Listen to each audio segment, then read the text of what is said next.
Hello, hello, hello.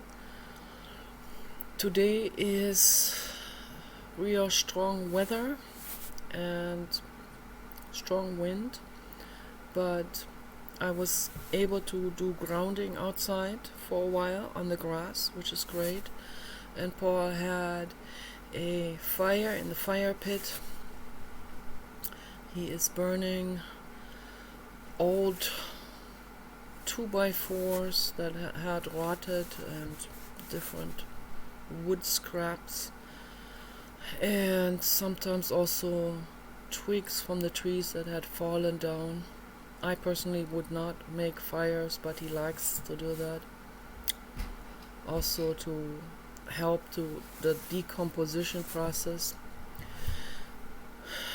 So I today finished my artwork, the Tesla spaceship. It's upstairs. It is curing, as they call it.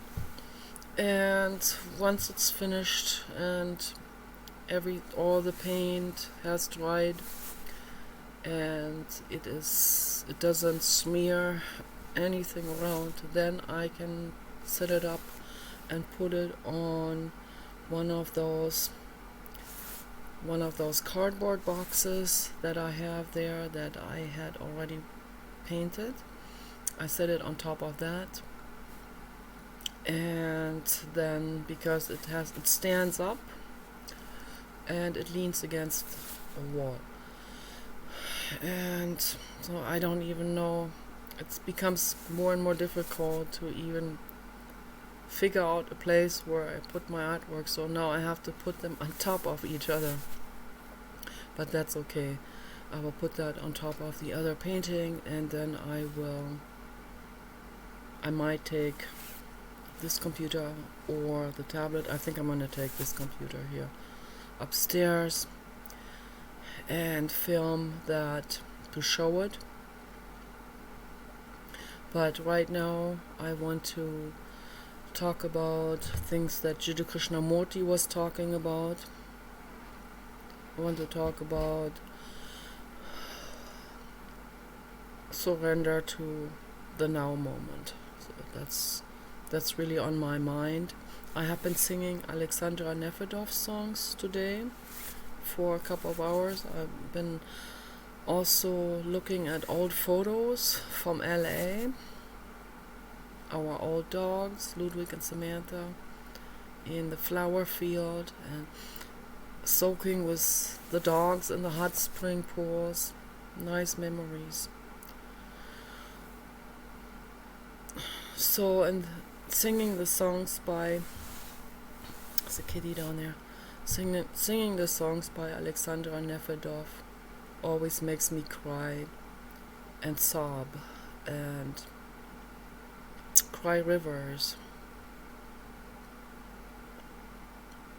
because her songs are timeless and they are so infinitely sad, because she was so infinitely sad about so many things. I can strongly relate to Alexandra because we have the same blood in our veins. Okay, we're German with Russian and Mongolian ancestry, and she has been in Mongolia herself. I have not. She's been in the Russian tundra, and she remembered she had been in the Russian tundra. Alexandra died during a car accident, which was set up to murder her. It was an assassination because she was married to Nefedov, who was a he was involved. I don't know if he was a spy, but he was involved with secret agency and stuff like this, and that was during the Cold War. So, and Alexandra fell victim in the midst of all of this. At a young age of 27, so she's part of the 27 Club, a passionate singer with a deep voice and sad voice and sad face. And when I look at her photos during the late 60s, the fashion during the late 60s was absolutely amazing. And she wore exactly the same clothes as my mother was wearing at that time, and they almost look identical. Except that my mother's Pinocchio nose sticks out further. But other than that, they look very, very, very, very similar, Alexandra and my mother Marlies.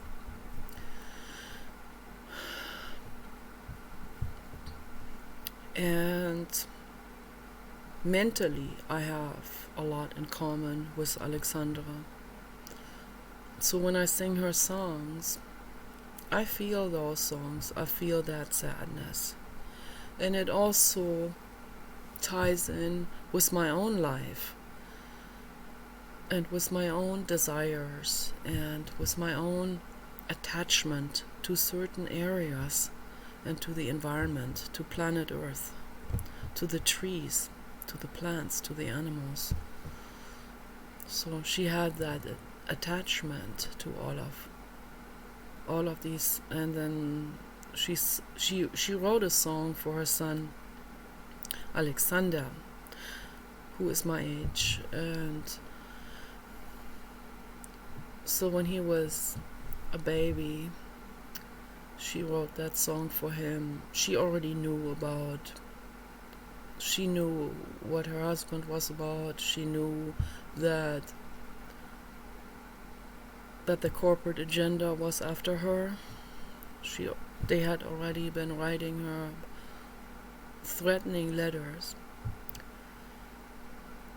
Although her husband never involved her into it, he never told her anything. But the corporate agenda, they didn't know. They wanted to get her out of the way, and they also threatened her all the time with threat letters saying that she better not say anything publicly about any of these things, any of these Russian, Soviet Union type of data in relation to the United States and all of that, in communication with the United States. Her husband and her son moved to the United States after her death. Her son basically grew up at the East Coast, but he still speaks German. I don't know if he speaks Russian.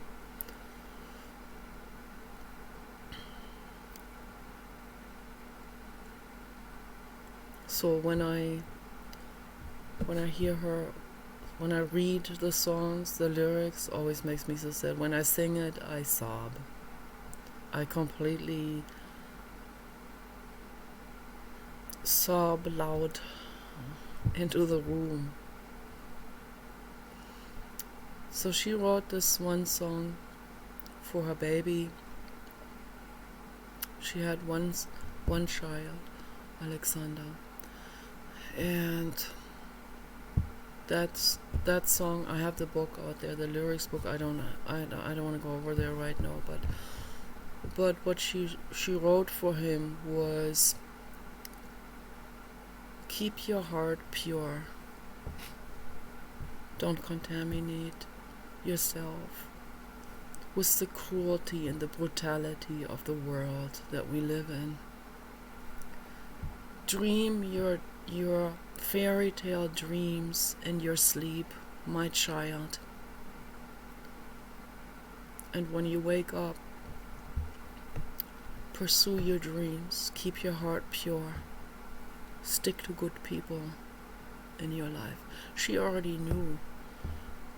She knew that her her end was coming, because she knew she was going to get assassinated, and it was weighing down on her. It was making her very, very worried, not for herself, but for her son. And so I cannot sing that song all the way to the end. When I start singing that song, I cry every single time. Because I think about my dogs. You know, Kenny and Papa. The innocence of their faces and bodies. When they dream about catching butterflies, chasing butterflies, smelling on flowers. They don't know about the brutality that's going on out there.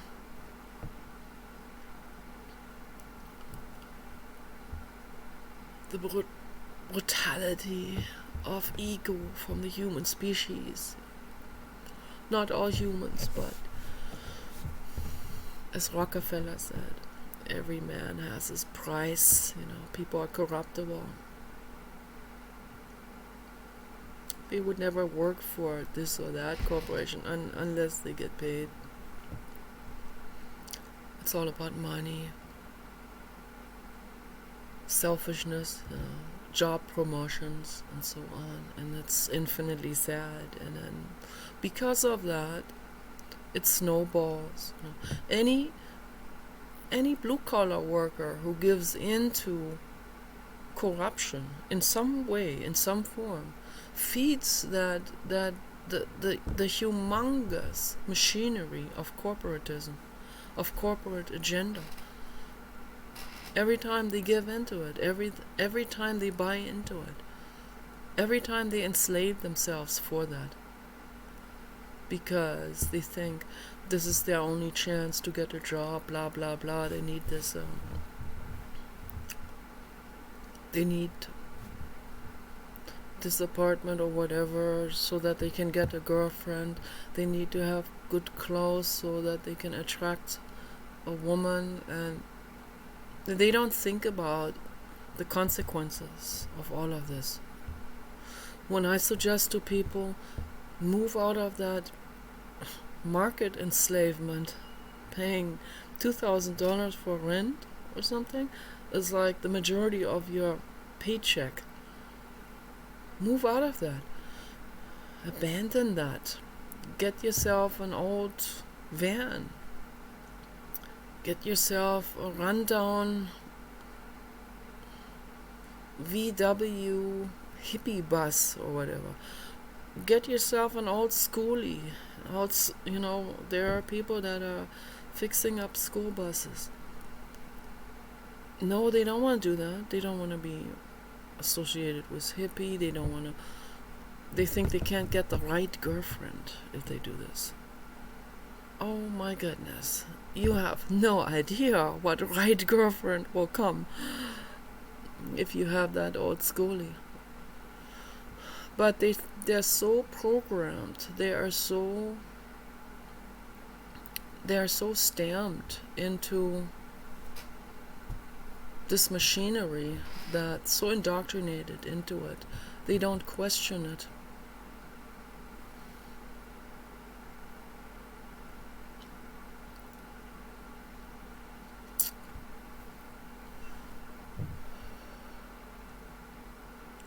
When I sing those songs, in that moment, I am surrendered to the now moment. In that moment, the OCD stuff and all of that, all of this, the irrationality and all of that lets off a little bit. And I can be in the now moment. And the now moment is timeless. The now moment is... Usually people get into the now moment when they're completely at the end of the road.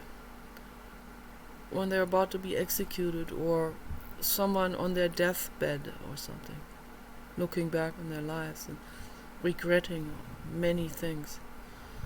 Oh, why did I do this? They did it because of ego, because of fear, because of anxiety, because of being drilled into the corporate machinery, etc., etc. They don't realize it. Most people don't realize these things until they are confronted with the end of the road, until they are at that cliff looking down into the abyss. And that's not the end of the world. If when we die, it's not the end of the world. It's the end of the ego. My ego. Some egos, they don't like it at all. They even move. They continue on outside of the body. That's when they're in bardo. This is not good. That's not a great inner energy formation at all.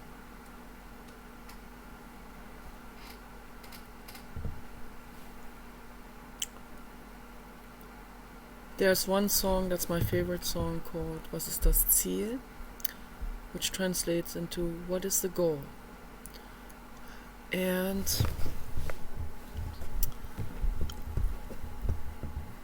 that song has a lot to do with what Jiddu Krishnamurti is talking about. Why do we need to constantly pursue something? This is a meditative question. This is not a pragmatical question.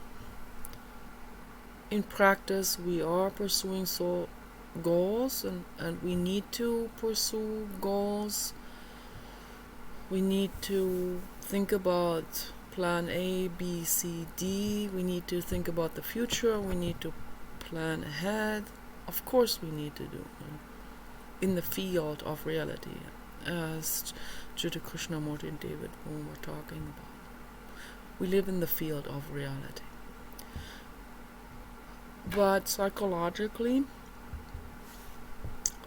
if we live psychologically in time and measurement, then we are slaves to the corporate agenda, we're slaves to society, we're slaves to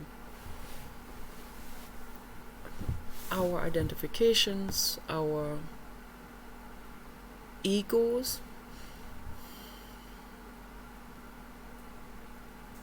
and we have anxieties. Okay, and that's where all mental illness comes from, believe it or not.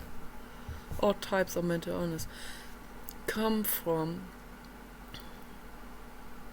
being psychologically not in the now moment, being psychologically in a mental state of time is progressing, fear.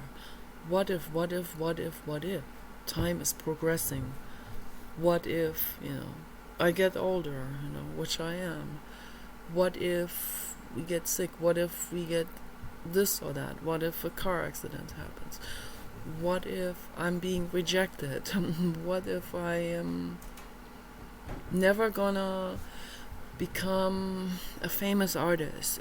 All kinds of questions can arise in a person when they are psychologically bound to time and measurement. Okay, so psychologically, we want to heal ourselves out of that. When I sing the songs by Alexandra, that's timeless in that moment. I'm singing these songs and my mind stands still in that sense of OCD, of extrapolating in a fearful, psychologically fearful way, in an egoic way, in a self-centered way. The moment I sing these songs, my brain also, when you sing, you are using You're using the right hemisphere. That's what I heard. I may be wrong, but you're using the right hemisphere instead of the left hemisphere. The left hemisphere is processing language, rationality, and all of those kind of things. And they often get mixed up with fear type of things. On the right side, the right hemisphere processes singing, music, emotions, art, flow, those kind of things. They work together, they interact, of course. But they found out that people who had frontal lobotomies, and lobotomies were the two hemispheres were completely severed. They weren't communicating anymore with in neuronal connections. They found out that's very interesting what they found out, because they can do a lot of tests with people who said, there are so many questions that arise when they whisper real quietly in one ear. The ears are ipsilateral. The cochlear processing is ipsilateral with the hemisphere that is next to it. Ipsi means the same side. Okay? With our bodies, our hands and legs, they function contralateral. So my left hand is processed more by the right hemisphere, and vice versa. It's very interesting. So it has to do also with balance, of course, and all of those things. It has to do with a complex organism that functions in a very complex way. And they found out that if they whisper into the left ear after the lobotomy, the person, and they say, do you believe in the supernatural? Do you believe in a God? An atheist will say no. His left hemisphere will say no. They ask him the same question in the right ear. They make sure the other ear doesn't hear. They ask the right ear and the right hemisphere, do you believe in a God? And he says yes. That is very, very interesting. And he's not even consciously aware about it, because the right hemisphere is about, and that's not the religious God, that's not the dogmatization. That is the belief in the infinite, in the supernatural, in the endlessness of things, okay, which is that what they call God, the blue God, the infinite cosmos. Every living being knows it's there. But some people have been cut off from it through religion, actually, and through rigid way of thinking, of course. Neither the religious thinking nor the rigid atheistic scientific way of thinking is true. It's not truth. Scientific, being scientific in a real true sense means someone inquires and never stops inquiring and never rules anything out. So that's a humble approach. Inquiring, that's what science is supposed to be about. It's what it should be about. It's an honest approach. A dogmatic way of thinking in religion is stuck. It's not true. It's not based on truth. And a rigid way of ruling things out, or saying this is impossible, that can never happen. No, that's also not truth. So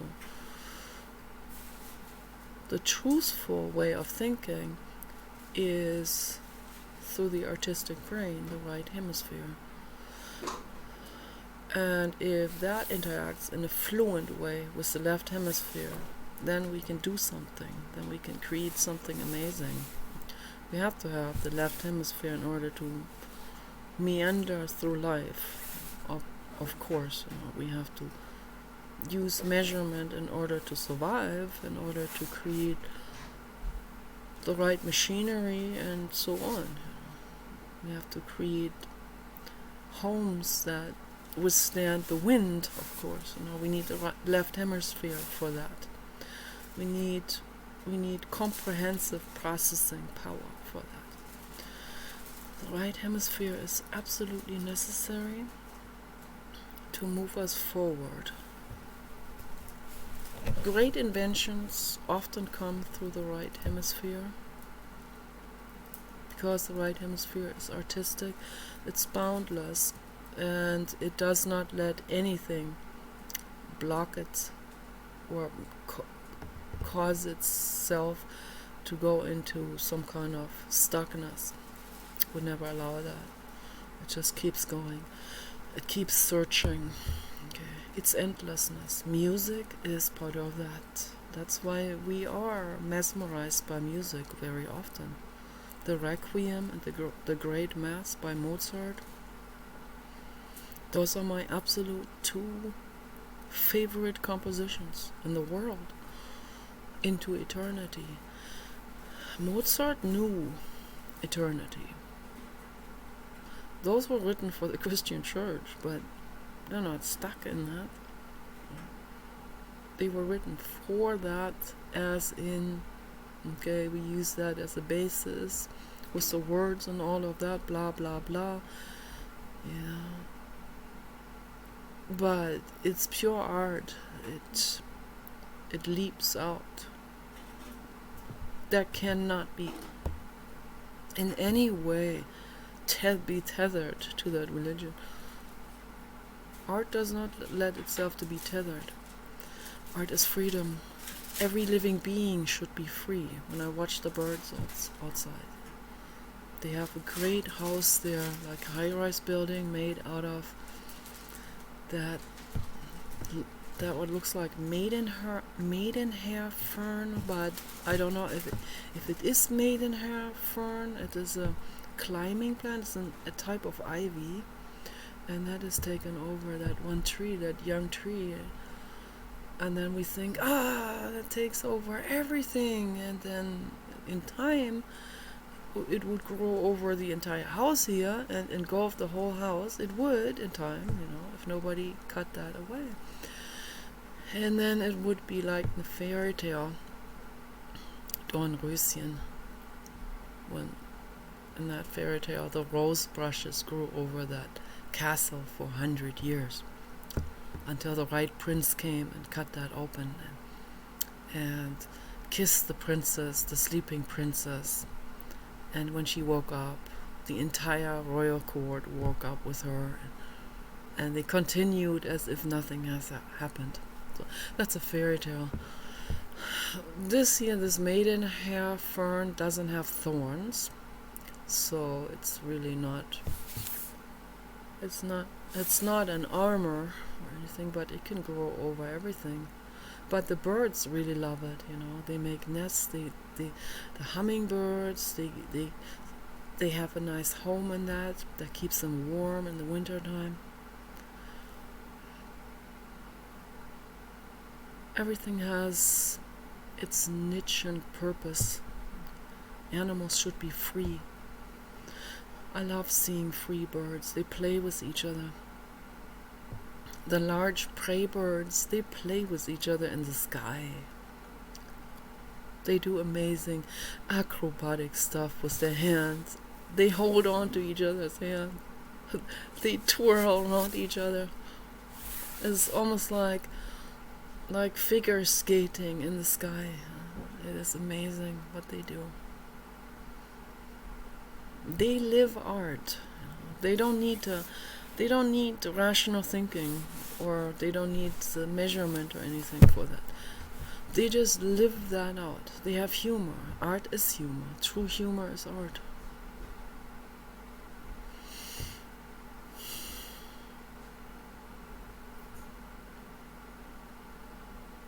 There's one song in particular called What is the Goal? I'm going to be singing that song on November 17 for my dad.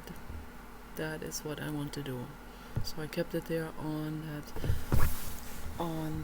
the table so that I don't forget to remind me November 8 already. So that on November 17, on my dad's birthday, I'm gonna be singing that and wish him happy birthday and send it to my brother. And I hope my brother shows him that video. I hope for that. And if not, then there's nothing I can do about it. I will make that song anyway. So I'm rehearsing it now for a week. I want to get a little bit better at it.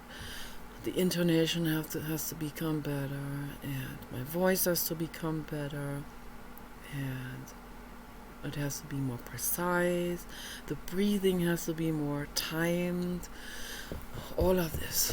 Okay. I have to practice the octaves also.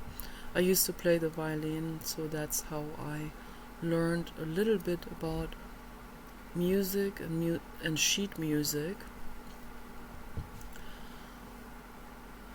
and intonation. So that's where I have fairly good intonation for not being a singer. So most people who have not practiced intonation with an instrument that is not preset, like with certain keys.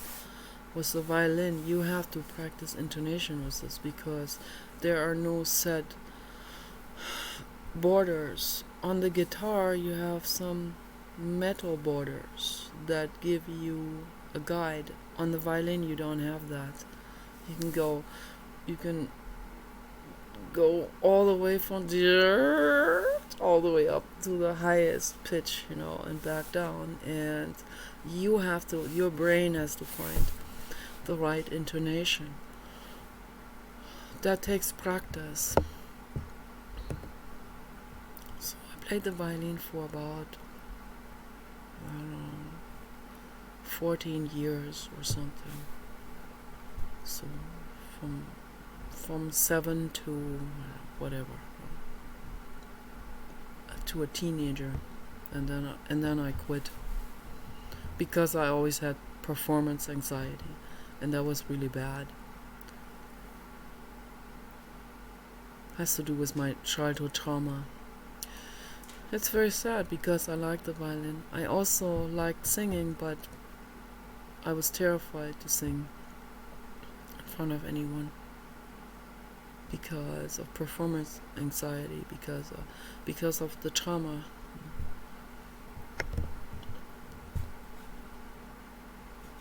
It's also my mother's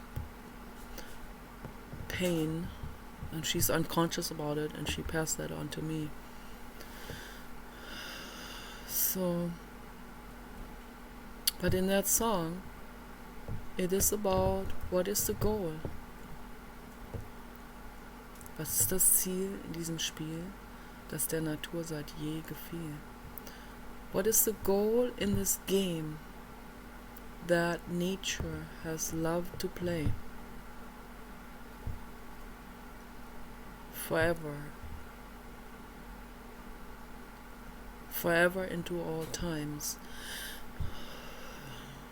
So nature, as Friedrich Nietzsche also pointed out, nature is about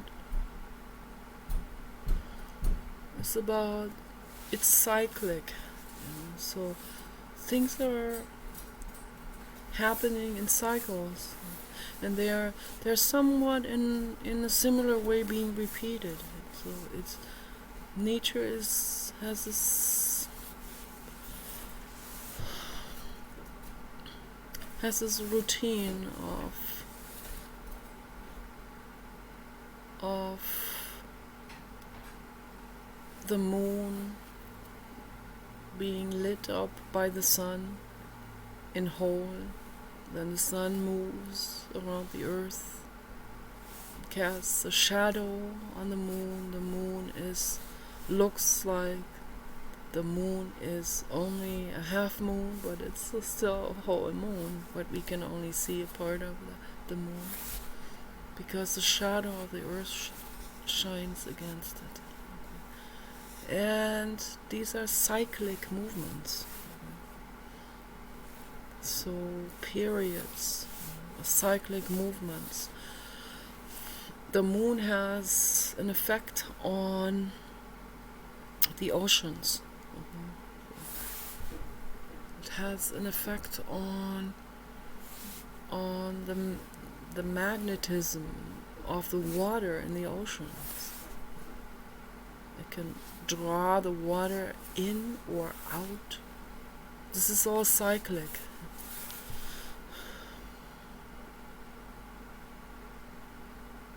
There's no goal in it.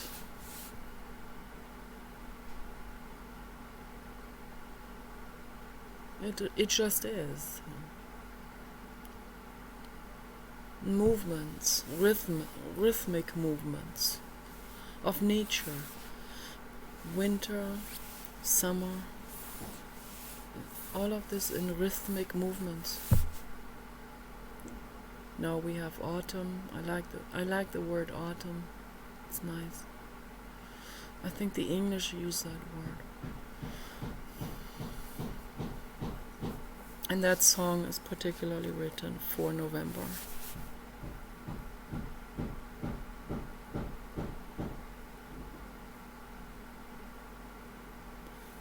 So I've been thinking about this, what is the goal? If we are attached to a goal psychologically, then we become anxious, we become nervous. If we have to use measurement of time or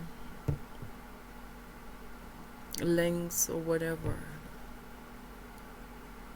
measurement of whatever, then people start comparing themselves to others. Anxiety arises out of it. Childhood pain docks onto it.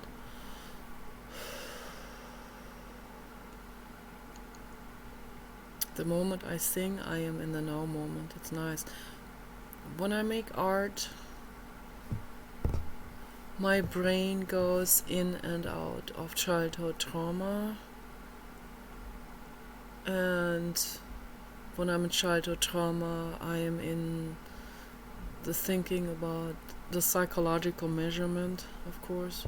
My mommy loved my brother more than me, my baby brother. Yeah. This is a tremendous trauma. Yeah. The ego keeps it like this.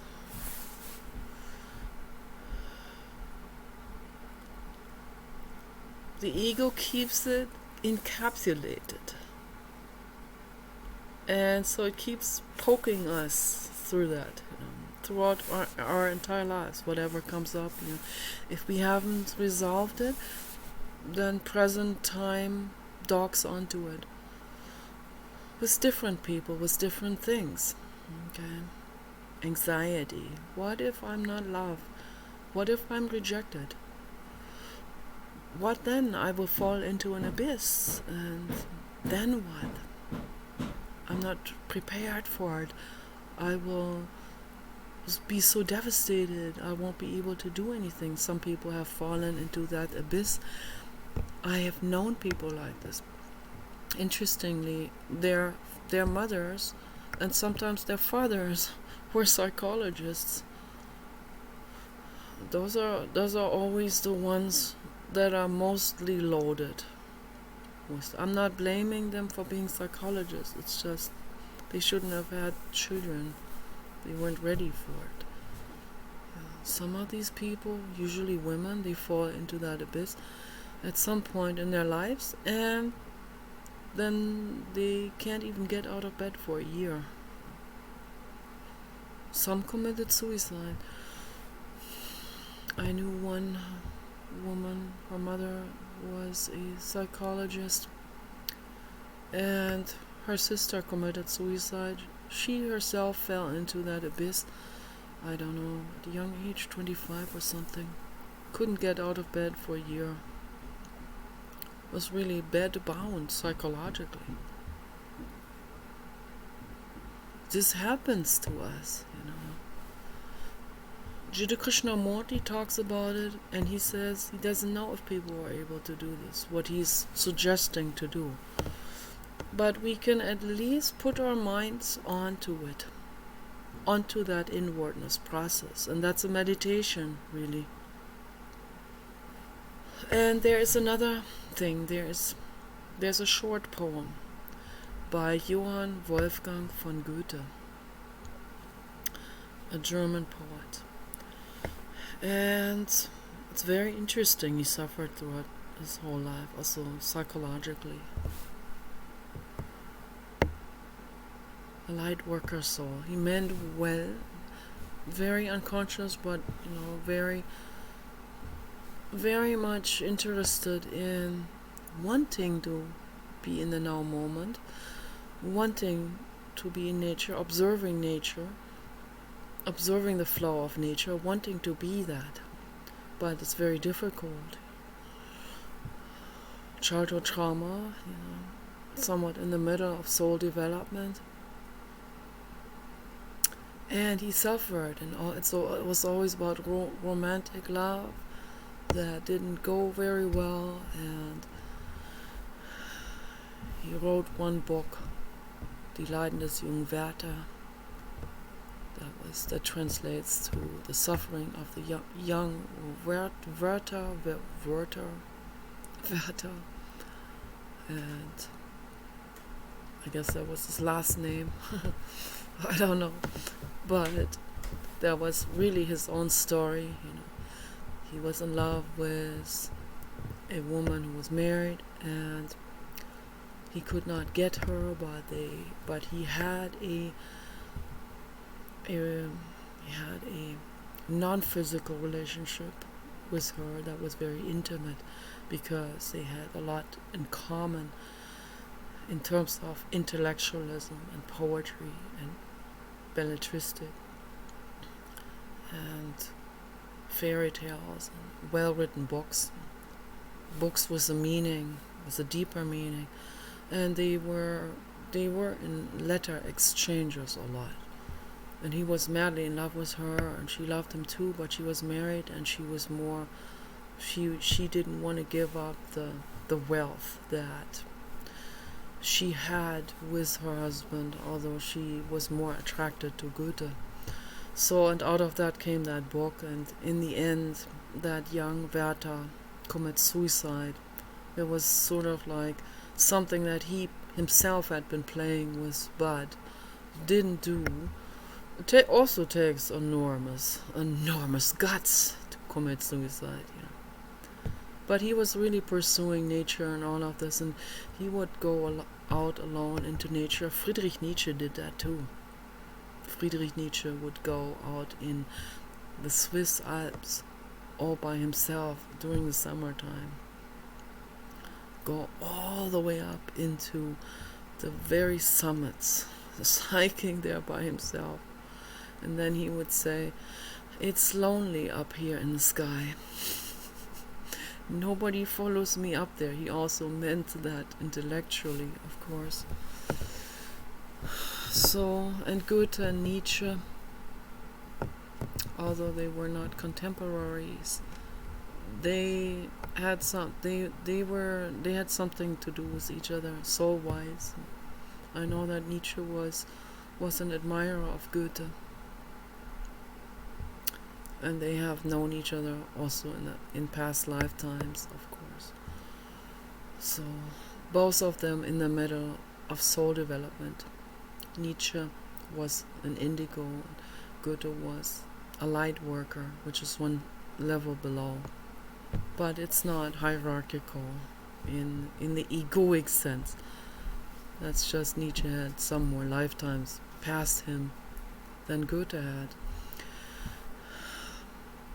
So, but Goethe, with his struggles and wanting to be in nature, wanting to do what nature does, but feeling handicapped in a way, like shackled in a way of not being able to do it, knowing his limitations with self and ego and identification and wanting this and wanting that and not being able to let go, going into the same repetitive struggle that he was in with his mother as a child. Childhood trauma is being repeated endlessly, So he goes out into nature, and that was one day when he was really devastated, and he felt like, probably after he wrote that book, Die Leiden des jungen Werther, he went out into nature, and also somewhere down southern Germany, Bavaria or Austria, somewhere out there, he went hiking there by himself and came to a summit somewhere, and that's when he took out his notebook and his pen and wrote down a short poem, and it goes like this: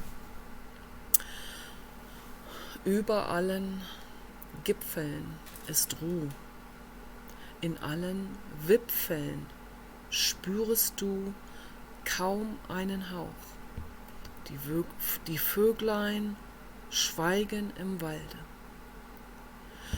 Warte nur, balde, ruhest du auch. And this translates into, over all summits is peace. In all treetops you feel barely a breeze. The birds are quiet in the forest, silent in the forest. And then I was thinking about the right wording, how to translate this. It translates into wait, or be patient, or behold, like this. Behold, lo and behold, patiently, you too will soon be resting. So that is the end of that poem. And so what jumps at me with this is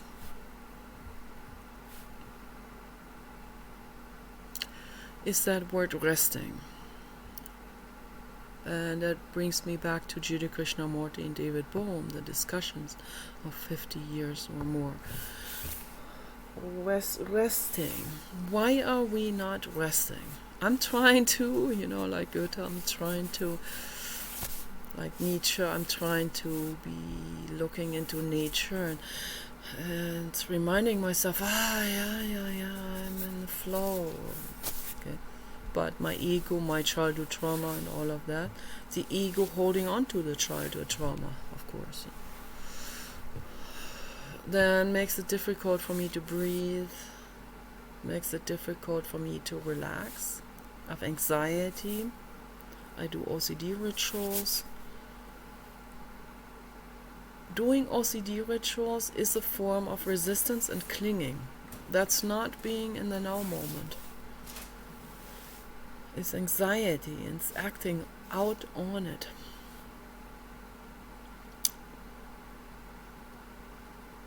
When I cry, it's flowing. When I sing, it is flowing to the most part.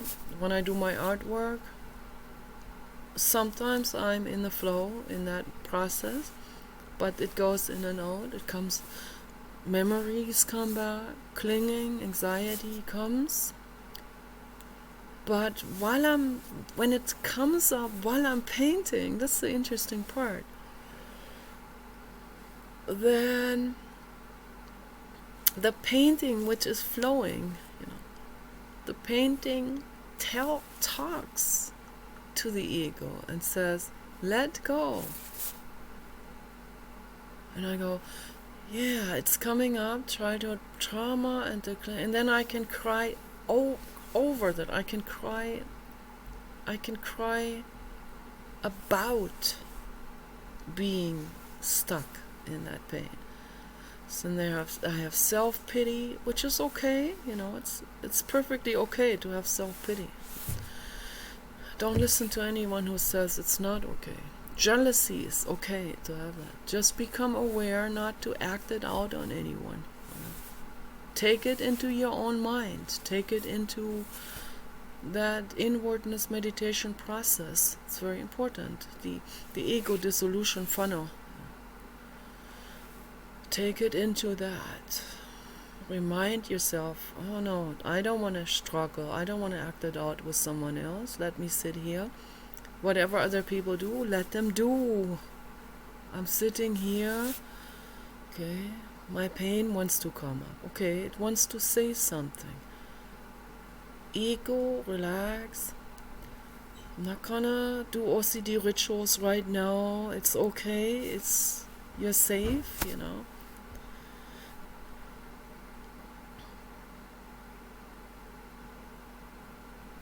The Blue God says you are safe, you're protected, you don't need to do any rituals, ever. Okay? No matter what you do, you're safe and protected. The ego is always on guard and wants to do the extra OCD rituals and all of this. But that's a struggle, it's irrationality, it's mental illness, it is resistance against that childhood trauma. When the childhood trauma comes up while I paint, then the painting process tells the childhood trauma, it's okay, you can come up. You can feel self-pity, and you can feel that self-pity during childhood. Maybe you were in so much trauma you couldn't even feel self-pity, and that was the case with me. When I came to Annalise, my child therapist, I was so overwhelmed with emotional pain that it was completely unconscious. Of course, also, I wasn't intellectual yet. My brain hadn't even become cognitive to that degree. I was overwhelmed with pain. I only had some affinities to this or that or that. I loved Great Danes. I loved the color pink because the Great Dane's nose was pink, flesh color. So that's why I loved pink. And I loved the hand puppets that she had in her play cellar. By the way, my hand puppet ideas, I bought those because of Annalise, because she had come across that psychologist. Now I forgot his name. It's a famous psychologist who had been using hand puppets to help people, even in Israel and Palestine, and with great success. Amazing guy. And she learned from him and was very, very, very admiring him, and had been working with these hand puppets, those plush hand puppets in particular, the giraffe and actually a wolf hand puppet. So I was looking for those hand puppets a couple of years ago on the internet. I found the giraffe. The wolf was okay, but I preferred the crocodile, so I thought I'm gonna get the crocodile instead of the wolf, and that goes very well with the giraffe too. And then what they do in their therapy programs, they let the hand puppets talk to the clients, and so this is a very well studied technique. Actually, my hand puppets, they just do whatever they want to do. I don't go rigidly by any kind of psychological technique. I just go with the flow of this. Sometimes they talk, sometimes they don't talk. They talk to each other, or they talk at the same time, or whatever.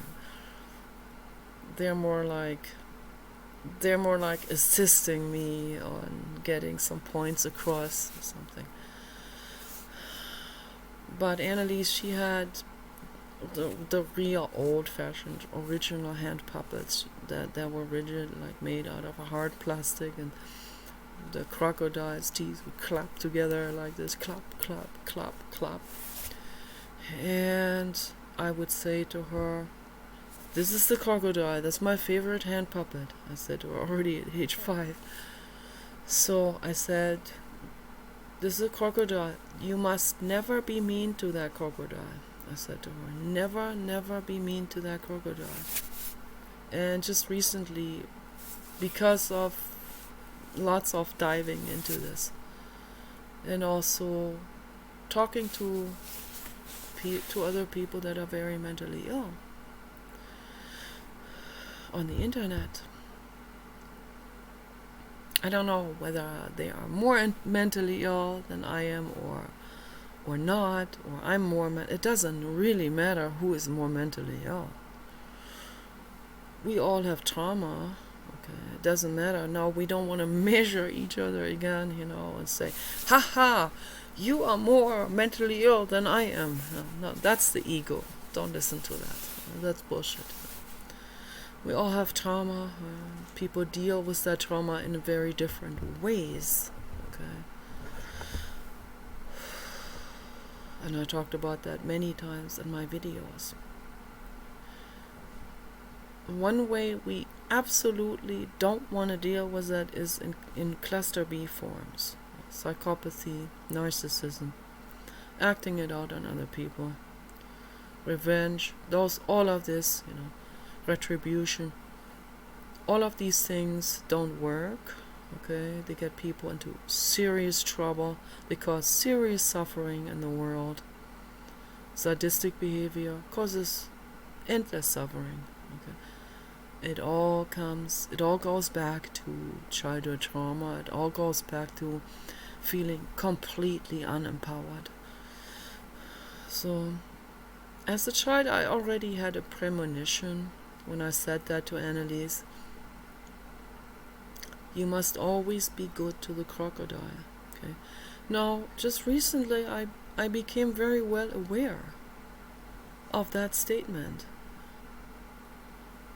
Crocodile representing, being a metaphor, representing someone who is not well and who is acting out on other people and who is very mean.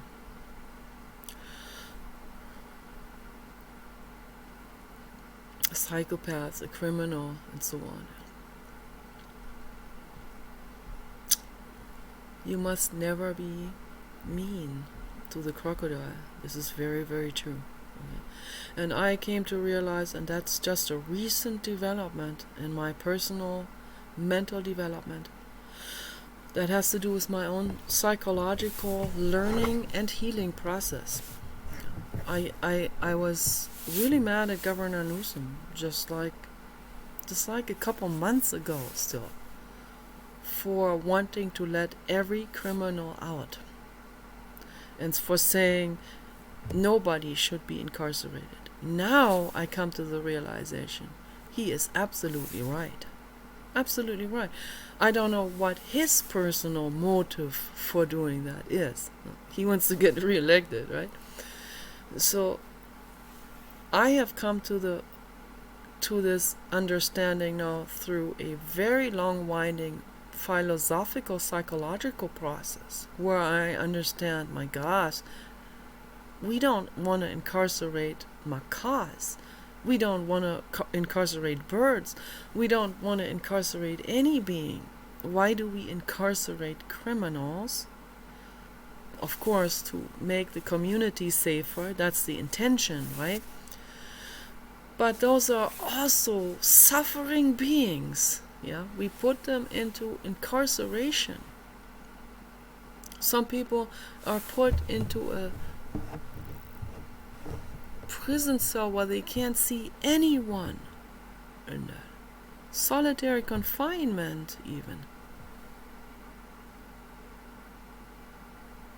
That makes people completely crazy. Charles Manson was already crazy. He became even more crazy in this. If you had let him out then, somewhere after years of solitary confinement, he would have been so incredibly dangerous and crazy, more than ever before.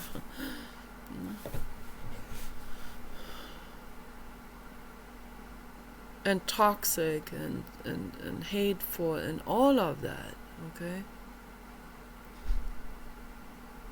And suffering, what an enormous suffering that man went through in his life. Starting out with childhood trauma, with neglect, with feeling like a loser, feeling unempowered, jealousy, extreme jealousy, wanting to become famous. The need for that was so desperate in this man. Then denied of fame, People didn't like what he was doing. They didn't like his guitar. He conspired to take revenge on that house. By the time he did, someone else lived there. Roman Polanski. Not the person who denied his guitar playing. He didn't know. Just blind rage, Blind, sadistic hatred. It happens massively with the human species, globally. This is real serious. This happens institutionalized through Islam. There are other cults and stuff like this where it happens institutionalized.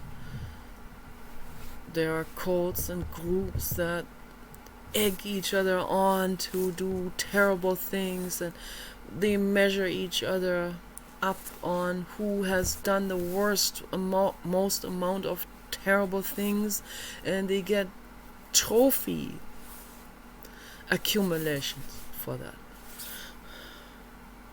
Who has been the most cruel to their children, and the list goes on, and animals and so on.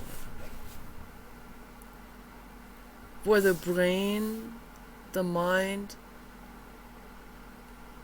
becomes so dangerous and so toxic and so peer pressuring with others and institutionalizing their own mental illness, making religions out of their mental illness. Where the suffering is just being perpetuated further and further and further and further. We need to end that. Okay. This has come to an end. This must come to an end. This has to come to an end now. Okay. It comes to an end, at least, through an internal understanding of I cannot act out on other people or other beings anymore. I cannot.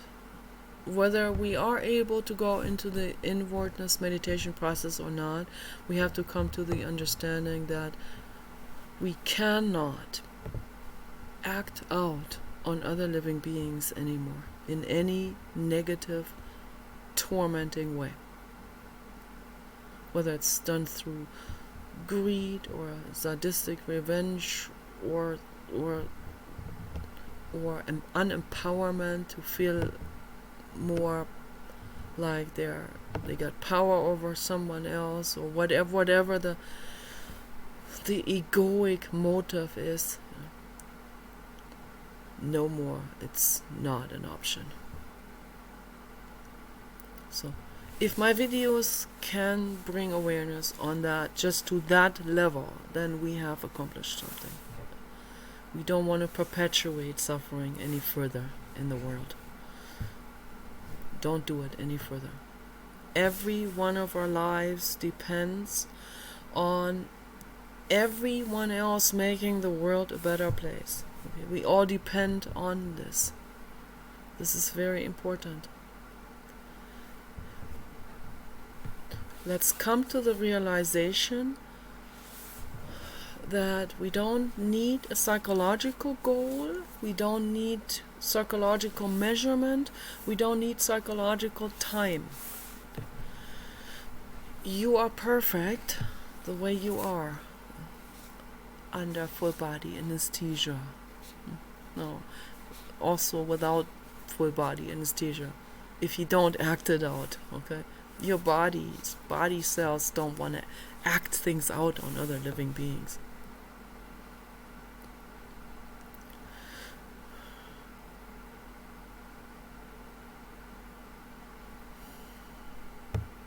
Rest that ego, bring it down.